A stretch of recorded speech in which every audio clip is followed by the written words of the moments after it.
La coca de trempó és una coca salada típica de Mallorca.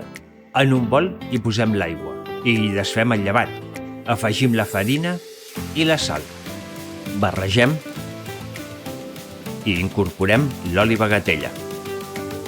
Comencem pastant dins del bol i acabem damunt del marbre fins que la massa quedi ben fina.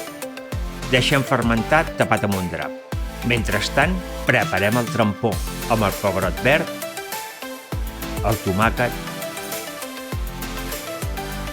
i la ceba. Un pessic de sal i amanim amb l'oli d'oliva verge extra bagatella.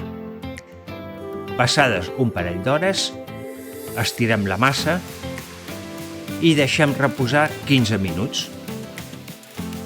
Repartim el trempó i una mica de romaní fresc, un rajolí d'oli i enfornem uns 30 minuts a 200 graus.